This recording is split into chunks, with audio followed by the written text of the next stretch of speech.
just as we expected, and of course we saw this coming from the data mines. We're going to talk about the 2 new 5-star operators heading our way in the Drillelectric banner, so let's get right in.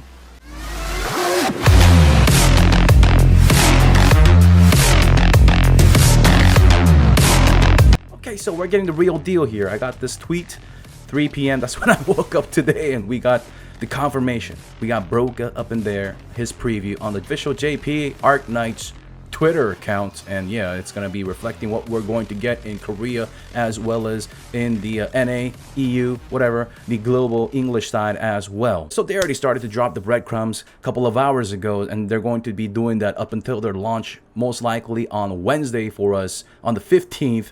And I don't know if this is going to be coming with it. The CN server got this first. They got the Drillelectric banner first, and then they got Blaze for Chapter 6. Now, I hope that we're going to get this as well. It's pretty much like a, yeah, you just log in, do your dailies, and you get free stuff, free rewards, and hopefully we get it. So this is what the banner is going to look like. It looks pretty epic, man, not gonna lie. And we're gonna get these 2 new 5-star operators, Reed and Broca, and we're getting Exia up in there for the 6-star rate up. Yeah, so if you don't have Exia, you know what, we'll talk about her as well. Now, before I talk about my favorite 5-star operator in the new banner, Drillelectric, I have to talk about Vigna because they're pretty much the same class. We got 2 Vanguards, and they're going to be getting DPs upon kills. And when you retreat them, recall them, you're going to get all their DPs refunded back to you. So they're going to be serving same roles, same purposes. Yeah. Now, aesthetically, it's going to be up to you, man. Like Reed, Vigna, their E2 art, they both look pretty epic on their own. It's your, it's your preference, man. Now let's talk about the stats. How many of you guys that are watching have a fully maxed out?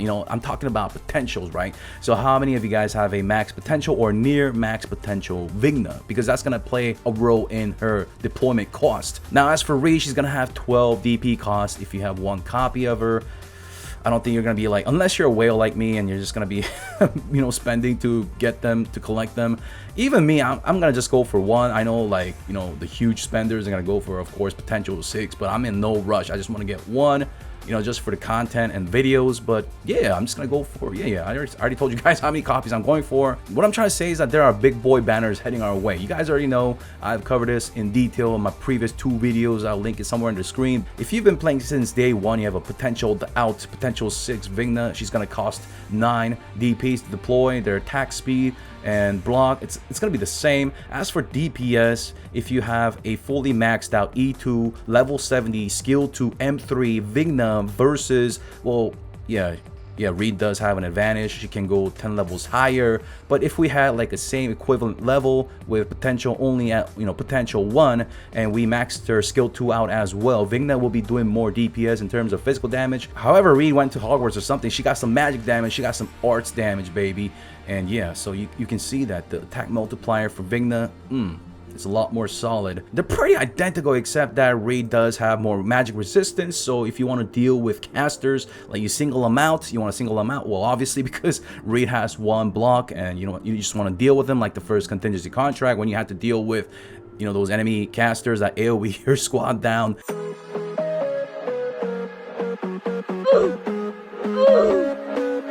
Then you can use Vigna, or you can use Reed, or you can use Melantha, or a bunch of other options, Heligar, things like that. But yeah, when you pop her skill 2, she's gonna grant you additional DP. So there's that, and that's pretty much it for Reed. I mean, if you really like her tail, what the heck is that? Is she an alligator or a crocodile? Whatever, dude. A dragon. Anyways, if you like her artwork, I mean, waifu's waifu, you're gonna chase after her. Broca, and look at that weapon, dude. It's like a saw and a drill. Is that why?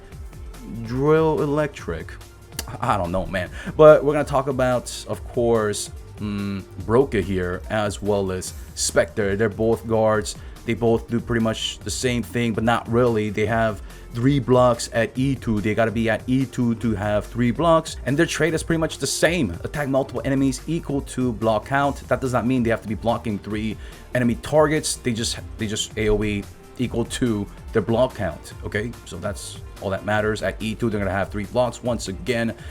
The thing about Broca, yeah, he does, through his talents, he does gain some defense, and that's good and all. But here's the thing about Spectre, other than her lingerie set, whatever, she does not go below 1 HP. You guys saw this everywhere during the contingency contract. She'll be making another appearance in the next contingency contract. So she's pretty much going to be immune for 10 seconds. Is it 10 seconds? No, 15 seconds. My bad, dude. I can't read numbers. And then she's going to be stunned for 10 seconds. Who cares about that? You know, just play around that. But Broca, he's going to be stunned for 5 seconds. What does that mean? You know, pretty much enemies can't walk past them. They're not going to be blocking when they're stunned, when they're CC like that. But he does not have any self-sustain. He has no heals through, like, Spectre has her talent where she heals a lot. Okay? And Broca just doesn't have that. He has that slapped on defense when he's blocking more than 2 enemies, but he does not have self-sustain like Blaze, like Spectre. And yeah, Blaze can immune a deadly blow, yeah, and Broca just can't. So that's the thing. Broca, yeah, you can bring him for the AoE damage, and he also deals arts damage, magic damage. They're both trained in, like, you know, okay, lame joke, Hogwarts, whatever, but yeah, they can do arts damage, which is cool against heavy armored targets. But I don't know, is it worth summoning it? I mean, it's up to you, right? If you like his artwork, if you want to collect them, sure, but we got some big boy banners. You already know. But if you don't know, let me let you know again. We're gonna get, after this banner, according to the data mine. And if you want to check out the details, check out this video. But yeah, we're getting Neon up in there. And I mean, she's a big deal because she's limited, she's shiny, she's hot, and she's a dragon. And yeah, we're gonna be making a video on Neon once again, more in detail. But yeah, she's got all the gloss and the sprinkles, the sparkles. Yeah, she's wearing full Chanel, Gucci, Prada everywhere, you know. So we got Neon's banner. After that, we got COB. What the fuck? Holy shit, did I just call it? What the hell did I just? Okay, we got Chibi. We're gonna get her shortness, that stacked, muscular waifu. Okay, so we're getting her middle of August, and after that, the one I'm excited for, we're gonna get Bagpipe. And speaking of Bagpipe, right? Her astronomical legs, man. The proportions are insane. I'm addicted to your love. Anyway, speaking of Bagpipe, she's also competing against Raid, right? And Vigna, because upon kill, she's gonna generate 1 DP, and full DP costs refunded when you recall her, and she deals insane damage, and she is just game changing through her second talent. And did I mention that she does insane damage? So, and yeah, did I mention that she looks awesome as well? So we got Miss Thighpipe coming in, what, early September with the second contingency contract.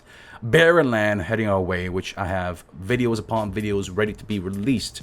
So we got that. So like, you know, once again, do I want to go summon? Do I want to use my hard-earned Orundums, especially if I'm free to play or a low-budget player? Do I want to use it for these 5-star new operators unless I'm like really into them? If I was a free-to-play player, probably not. I'm either gonna be all into the Neon hype, or I'm just gonna go all into Miss Thighs right here. Okay, I'm fully invested. Okay, so I really love Bagpipe's lore and her story, her backstory. It's awesome.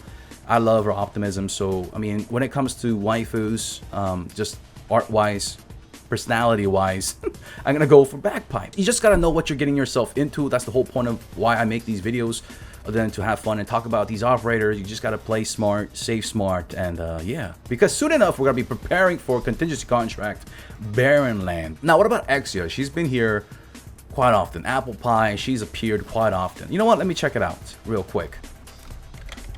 Okay, according to this site, Angelina has appeared 4 times now. Ifrit 4 times. Whew. And yeah, Exia will be up there at rank 1. Joining the ladies, other ladies up at yeah, 4th appearance. Not reappearance, but 4th appearance. 3rd reappearance. And we got Lopeline. I just had to notice the Lopeline right there. And yeah, so Exia, if you don't have her by now, yeah, she's obviously a very good, universally well-rounded operator. She's going to help you in the next contingency contract in the daily rotation maps. But is she mandatory for the permanent map? Not really. Can you use her? Sure. We'll be talking more about that. But if you're just pulling for Exia, I don't know about that, man. And if you're just pulling to get your pity rate up for, you know, you're trying to get your pity rate up for Neon, which is not going to work because Neon's not going to share the pity rate from the previous banners. Banners.